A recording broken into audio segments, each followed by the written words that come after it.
Hi, everybody. This is Michael Silvers. I wanted to welcome everybody today. And you know what? I'm not going to get the title wrong because I know exactly the show that I'm on. Even though all the shows that we are on, it is called Unmuted. And it's really excited to be here tonight.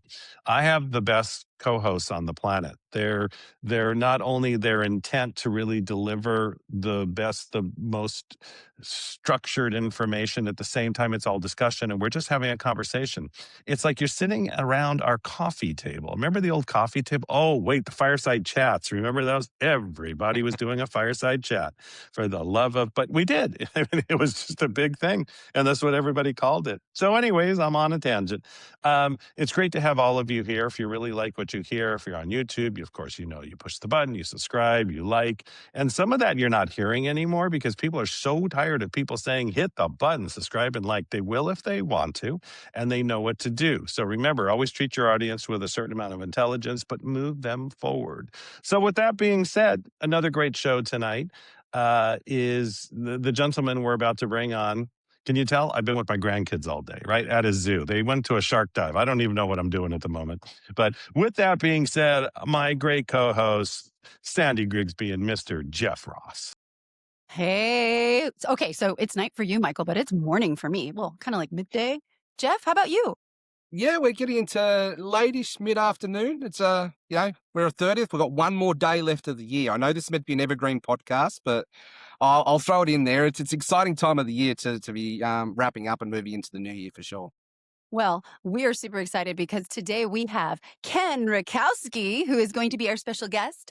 And let me just give you a little bit of an overview on Ken. First of all, Ken, can you do the intro on the next time you're here? Because you had the #1 business talk radio show in America, which makes you very, very good at your job. And he's not saying anything right now. And he also runs the largest men's group that's an international men's group, making men better husbands, brothers, fathers, men in general. So women, yes, ladies, get your men in his business, which is called Metal, and it's metal.men. It's awesome. Anyway, we're here because aside from those big things, he also just reached number 3 in Thailand for the top LinkedIn profile. And his Substack is just blowing up. He went from having no number, we don't know what it was, to 50, 60. I think now he's like at 17 in Substacks for news. Is it higher? Maybe it's higher. Why don't you tell us, Ken? I think I'm 15 now. 15. Exactly. Yeah, but a lot of people may not know what Substack is. I appreciate that, Sandy. Boy, what a beautiful co-host you have there, Michael. Just stunning. Stunning. I know Jeff is just, every time I look at Jeff, it's just a whole new environment. Yes, it's his hair, it's the headphones. So real quick, thank you, Sandy. Yeah, out of nowhere, I just got ranked number 3 in Thailand on LinkedIn. So it's about content, it's about message, and the irony is number 1 and 2 is all in Thai. So I guess I'm number 1 in English in Thailand. But hey, maybe next I'm going to go conquer Cambodia. I'm just thinking about it. But Substack is interesting because most of us are old enough to know what a blog is. We used to have blogs a long, long time ago. We probably used a different blogging platform. And then we started seeing this thing pop out called Medium, which was a platform where people were self-publishing like a blog. It was a paid-for-play environment. You would actually have to pay to read most people's mediums. And then out of nowhere, over the last maybe 4 or 5 years, this other platform came out called Substack. And the irony is it became very, very popular because of the Twitter files. If you remember Twittergate, when Elon Musk bought Twitter, he basically allowed different people to write about all these files. And a guy named Matt Taibbi started writing about it on his Substack, everything that was coming out regarding the Twitter files. So all of a sudden, Matt Taibbi, who came from Rolling Stone magazine, a very coveted reporter, they would say Matt Taibbi of Substack. And then all of a sudden, all these other news shows would have different other Substackers on. They wouldn't say what their publication was. They would say from Substack. So Substack started getting this name as if it's like the Tribune or the New York Times, but it's just a publishing platform. That's all it is. But it's a publishing platform where you control the narrative. It's you writing. You can have people that subscribe at different levels. there's imagery, there's text, there's all kinds of things, but it's a push mechanism that allows you to have subscribers and you own those subscribers to where on LinkedIn or Facebook or Twitter, they have your followers and your subscribers. They have their email addresses. On Substack, it's yours. You Let's own just it. clarify that distinction there for our listeners too, because I think that's a really important subject, and I'd like to get clarity on that as well. So, with Facebook, with TikTok, and LinkedIn, we're building up our profiles on third-party real estate, really, at the end of the day. So when you say I own subscribers on Substack, like I understand, email marketing, like if someone gives me their name and contact details, like the money's in the list, I own the list, that type of thing. Is this a little bit similar to that, or is it something completely different? It's not just similar, it's even deeper. So, for example, Erin Brockovich, if you remember the movie, she subscribes to my Substack. I could look at every time she opens up an email, what she forwards, what she reads over and over again. Interesting. So all of my subscribers, I have all the analytics to every one of them. So I know when Mark Benioff from Salesforce, when he looks at a certain type of topic over and over again, I kind of know what's inside Mark's mind. Or Grant Cardone. I mean, these are members on my Substack. So I have this elite level that I've ordained at that, but I could see what this elite group does. Cody Sanchez is a follower of mine. I could see what Cody's thinking about. So where on LinkedIn, I know if somebody likes something or engages, I don't know any of their contact details, their email address, or even what their engagement level is amongst the LinkedIn platform. Yeah, and LinkedIn can delete your whole entire account just because it thought you had a bot login. True. Just as Facebook can do the same thing. It just happened to me while I was on my European vacation. Guys, I had 2 million followers on Facebook. 2 million followers on Facebook. And I published something that was basically an anti-gun rant.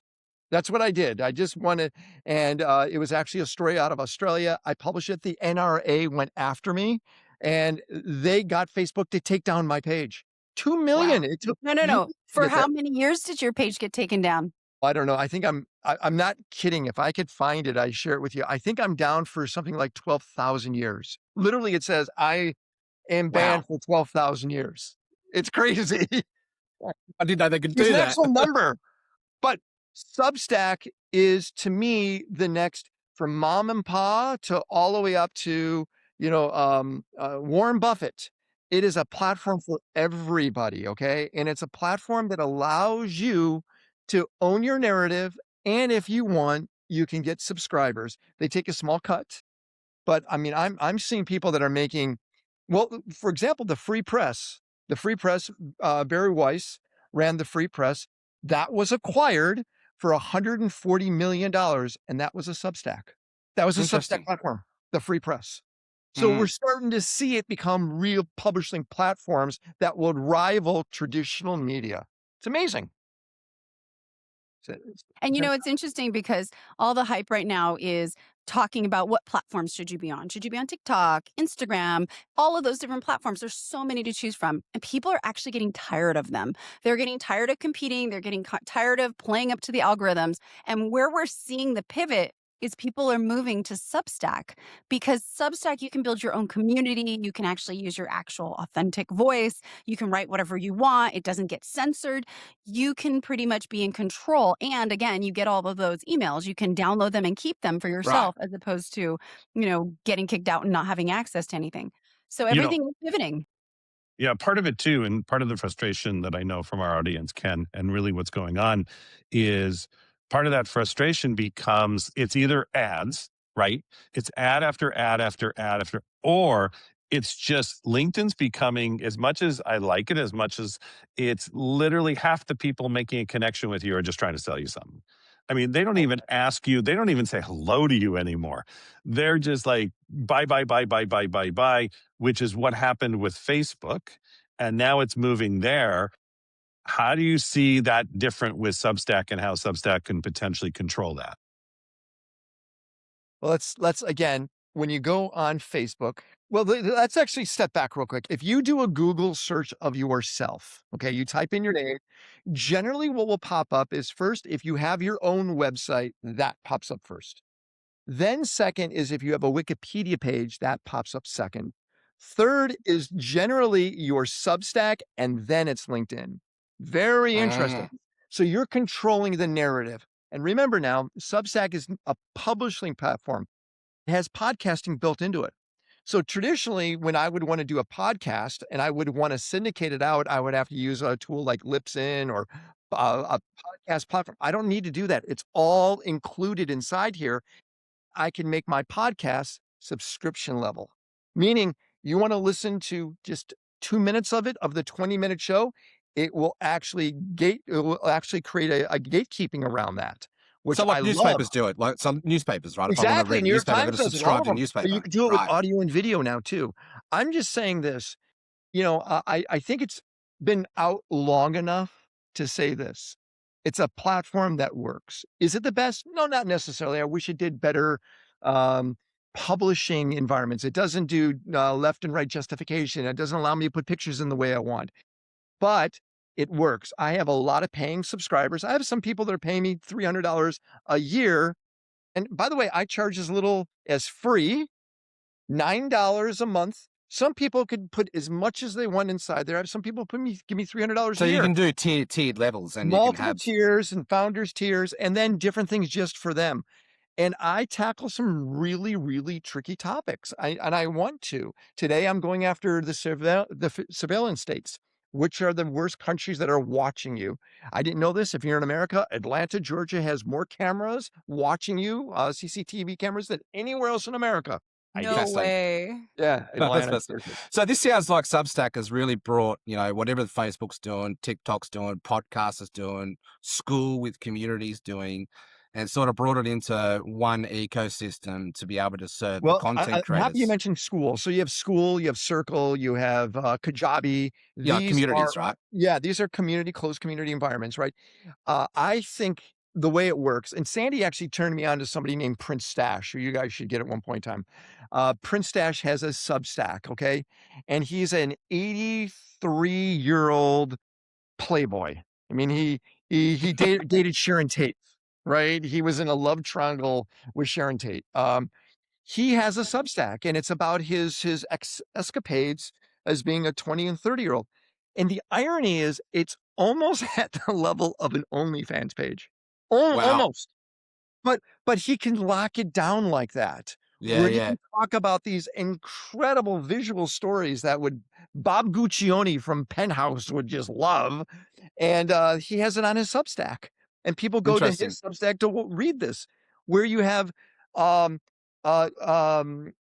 I'm trying to think of where you have Naveen Jain, who's one of the billionaires who owns an island right next to Richard Branson's island called Mosquito Island, where he talks about really deep stocks of different companies that are doing things. So there's that huge exchange between content.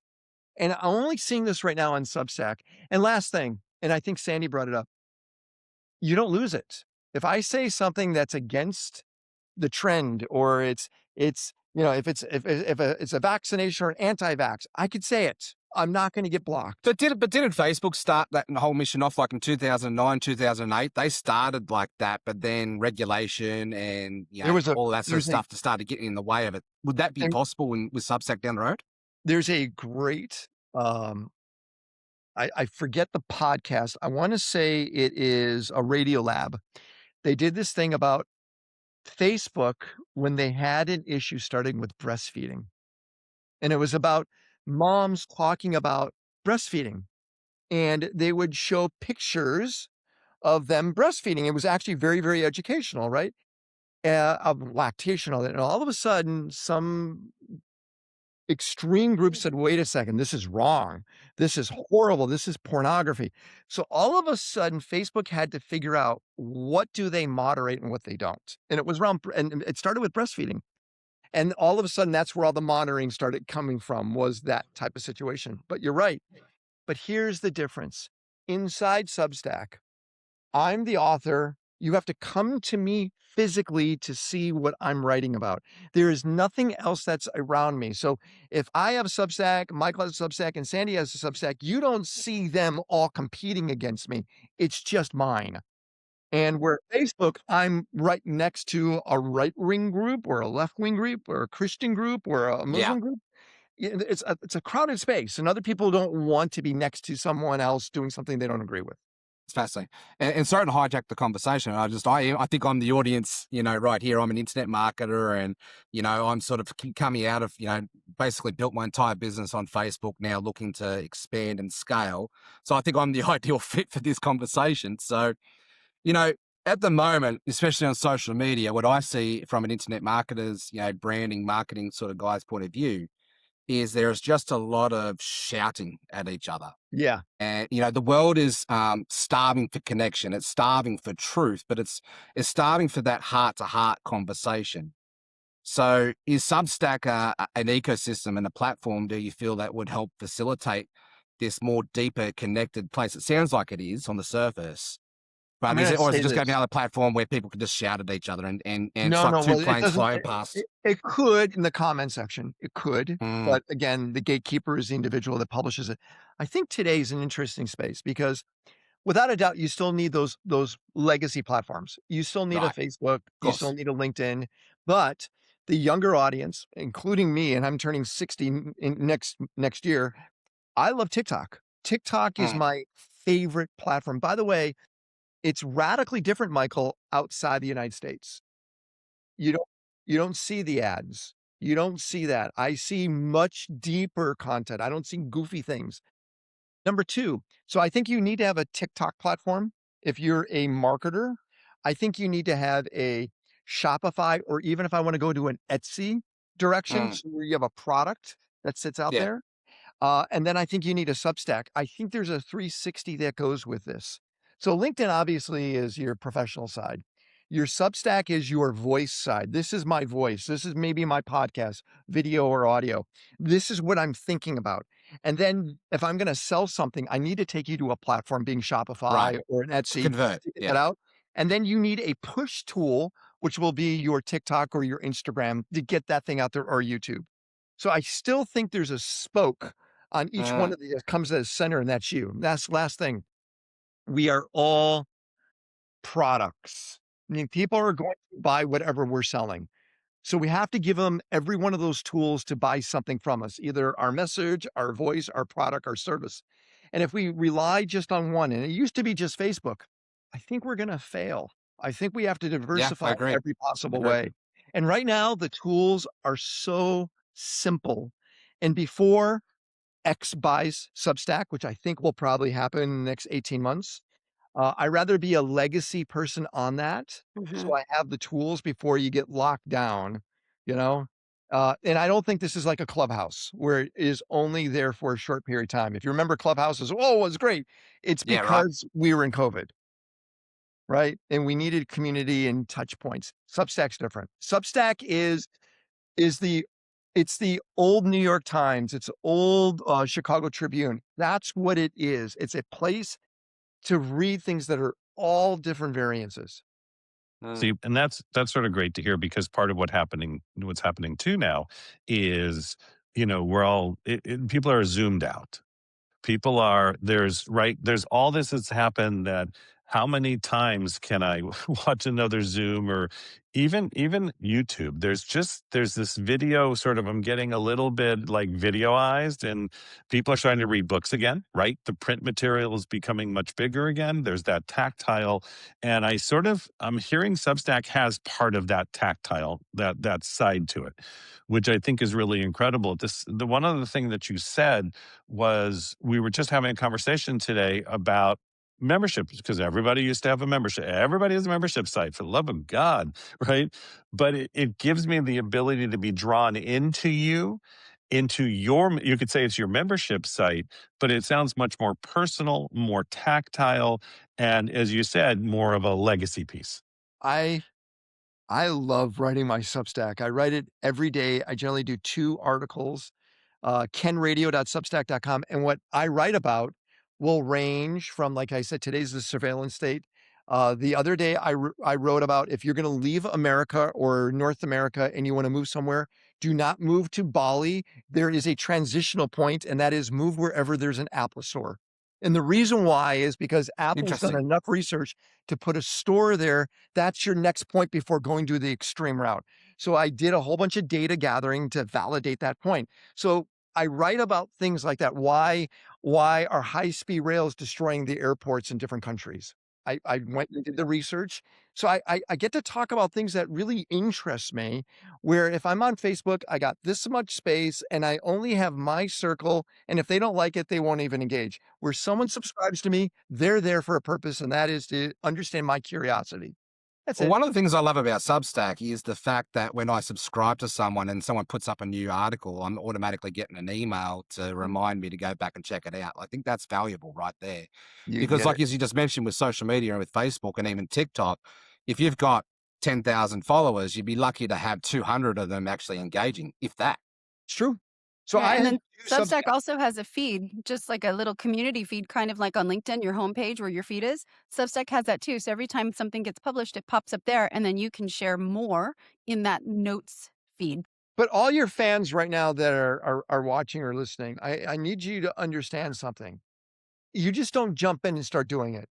I really recommend you to watch a few YouTube videos. I do recommend you to have a game plan. Just don't go on there and just say, I'm going to blabble and people are going to be there. It doesn't work like that. It's not if you build it, they will come type situation. You are going to have to tell people that you exist out there. You have to tell them on LinkedIn, read this on Substack. I go deeper there. And make sure you understand it takes work. People, Strategy. You need my, strategy around it. my son just started one on perfuming. He focuses on, and he's called the Scent Scholar. It's a great name at Substack.com. He doesn't get it yet, because he's not talking to the audience yet. He still has an internal voice. And I think that's the key. And I think Substack is a great place to learn to fail, to find success. I And like that's it. that. Of it. We have just a couple minutes left. This has been great because it's really opened my eyes to there is a frustration. There is a media burnout. There is all of that going on out there.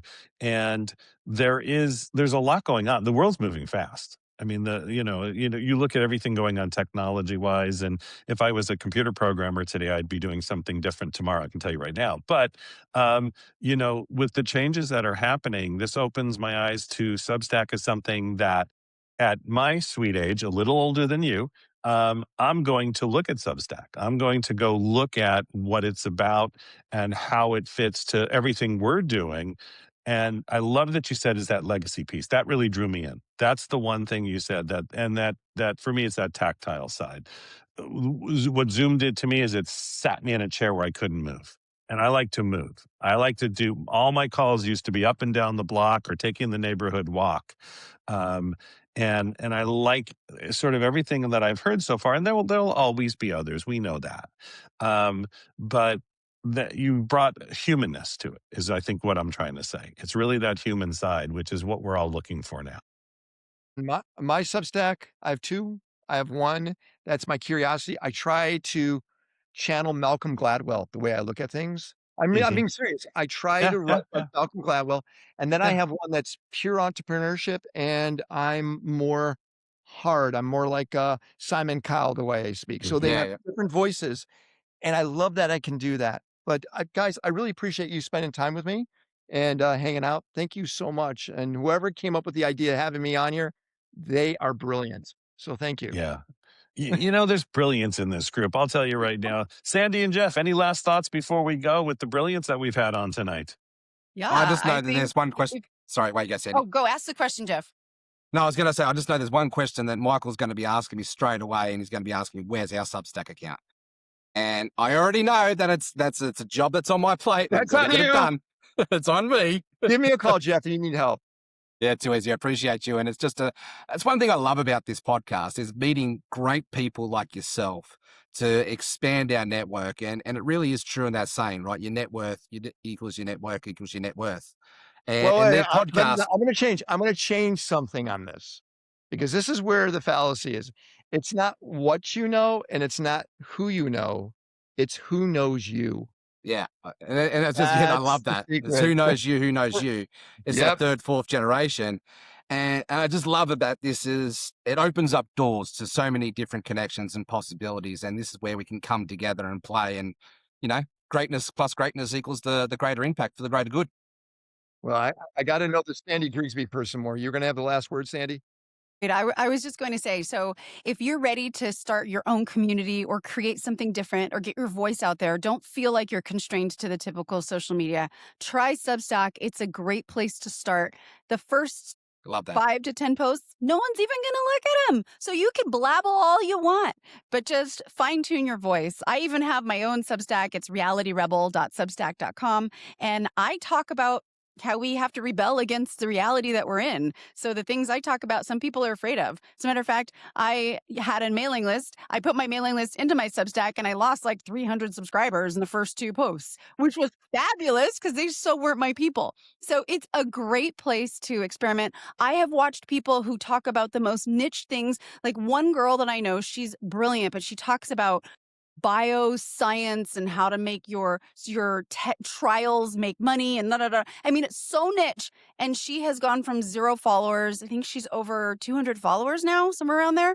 And no one knows who she is or what she does, but she's managed to collect this audience just because she's persistent. She keeps doing it and she's having fun with it. And that's the most important thing. I love it. All right. Well, thank you, everybody. And thank you for listening with us because we know how, incredibly important your time is. And absolutely, Jeff and Sandy, you're going to see the text I already did during the show saying, where's our Substack? Of course. But it's great to be on again. It's unmuted and we're bringing these voices to you. We're bringing the audience you typically might not hear, some people that you might have heard about, but you wouldn't be able to have the connection or the contact. It's not that we're better, worse, up, down, right, or left. It's just we're here for you. We're here to be there for you. We're here every single day. You'll have a place on Substack to reach out to us, which I just found out right now. And it's going to be great as we build that Substack. You're going to see us doing it along the way. And we're going to mention it and show you the things that we do as we build that Substack that they're going to build for us now. And we're going to have way too much fun. It's So thank you, team. unmuted.substack.com. Yeah, So really. you can follow Thank you, it right now. Right. All right, let's close this down. This is Michael Silver. So excited to have this wonderful evening again with Jeff and Sandy. And it's just such a great day, a great night, wherever you are in the world. Make a difference. Be better every single day. Help another person. And from Unmuted, thank you all so much. Bye, everybody.